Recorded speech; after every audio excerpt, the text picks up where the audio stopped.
Hindi nagdalawang isip na tulungan ng lalaki ang dalagitang pulubi na ninakawan ng pera. May magandang sorpresa pala na naghihintay sa kanya.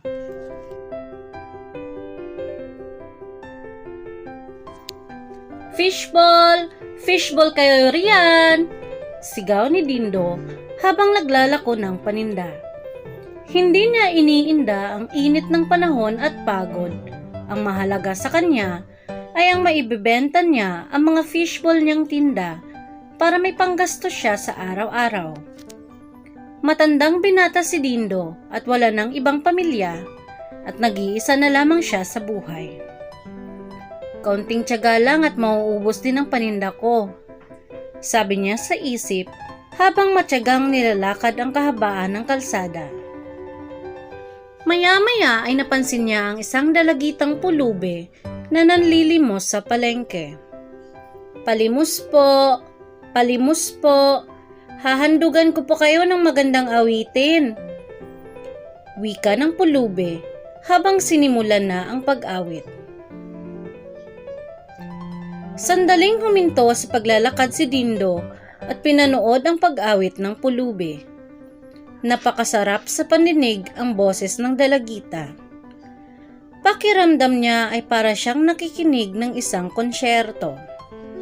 Kahit ang mga taong nanunood ay tuwang-tuwa at napahanga ng pulube. Nang matapos ang pagtatanghal ay nagsipalakpakan ang mga manunood. Pati si Dindo ay napapalakpak din sa husay ng dalagita. Binigyan ng mga taong naroroon ang pulubi ng limos. Napuno ng pera ang lata na hawak nito. Masayang-masaya naman ang pulubi habang binibilang ang naturang mga barya at perang papel, ngunit iyon ay biglang inagaw ng mga sigang lalaki na mahilig mangotong sa palengke. Nagtangkang lumaban ang pulubi, pero hindi ito umubra sa lakas ng mga mangungotong. Nilubayan ng mga lalaki ang pulubi matapos na makuha rito ang perang pinaghirapan nito at dali-daling tumakas palayo. Agad niya itong nilapitan. Ayos ka lang ba, iha? Tanong niya rito. Kinuha po nila yung pera ko. Kinuha nila. Mangiyak-ngiyak na sabi ng dalagita. Inalalayan ni Dindo ang pulubi at iniupo sa gilid ng kalsada. Wala na ang pera ko. Wala na akong pambili ng gamot ni Lola, sabi ng dalagita. Kaya ka ba nanlilimos ay para sa iyong lola? Tumango ang pulubi. Panlilimos lang po ang ikinabubuhay namin ng aking lola.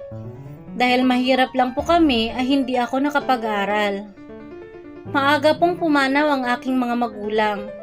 Ginagamit ko po ang talento ko sa pag-awit para makapanglimos. Ngayong kinuha na ng mga salbahing iyon ang lahat ng kinita ko, wala na ako maipambibili ng gamot ni Lola. Wika ng pulubi. Biglang nakaramdam ng matinding awa si Dindo. Sa isip niya ay pinaghirapan nito ang perang kinita sa panlilimos, pero basta-basta na lamang kinuha ng mga walang awang lalaki. Huwag kang mag-alala. Marami naman akong naibentang fishball kanina, kaya ibibigay ko sa iyo ang kalahati ng kinita ko ngayong araw. Sa tingin ko naman ay sapat na ang perang natira para sa akin. Tugon ni Dindo. Binigay niya sa pulubi ang kalahati ng benta niya. Maraming salamat po. Hindi ko po alam kung paano ibabalik ang inyong kabutihan. Wika ng dalagita. Ang mahalaga ay maibili mo ng gamot ang lola mo para gumaling na siya. Makalipas ang maraming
pasalamatan sa ginawa niyong pagtulong noon sa akin.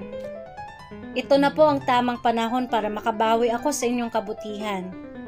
Sumama po kayo sa akin at may sorpresa ako sa inyo. Niyaya siya ni Jamila na sumakay sa magara nitong sasakyan. Ilang minuto lang ay nasa harap na sila ng isang malaking bahay. Ang laki at ang ganda naman ito, Iha. Iyo ba ang bahay na iyan? Tanong ni Dindo.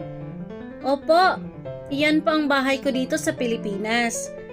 Dahil wala na si Lola ay mag-isa na lamang ako riyan habang nagbabakasyon ako rito ng ilang araw. Pero alam niyo ba na simula ngayon ay hindi na ako mag-iisa? Dahil magkasama na po tayong titira riyan. Napag-alaman ko po na wala na kayong ibang pamilya at nag-iisa na rin sa buhay kaya mula ngayon ay ituring niyo na po akong anak at kayo ay ituring ko na ring ama. Isasama ko na rin kayo pagbalik sa Italy. Bunyag ni Jamila. Sa tinura ng dalaga ay di napigilan ni Dindo na mapaluha. Hindi niya inasahan na sa kanyang munting pagtulong noon ay babalik sa kanya ang biyayang ibinahagi niya. Maraming salamat, Iha. Tanging nasambit niya habang di pa rin makapaniwala sa sorpresa sa kanya ng dalaga. Matapos ang ilang araw na bakasyon sa Pilipinas, ay bumalik na si Jamila sa Italy kasama si Dindo para ipagpatuloy ang maganda niyang karera bilang mang-aawit. Ating tularan ang ginawa ni Dindo na pagtulong kay Jamila. Kinaya niyang magbahagi ng tulong kahit na hindi nag-aantay ng kapalit. Matuto tayong magbigay sa abot na ng ating kakayahan at kung ano ang kaya ng ating bulsa. Ang pagpapala ay maaari nating makamit hindi lamang ngayon, hindi lamang bukas, kundi sa tamang oras na inilaan ng Panginoon para sa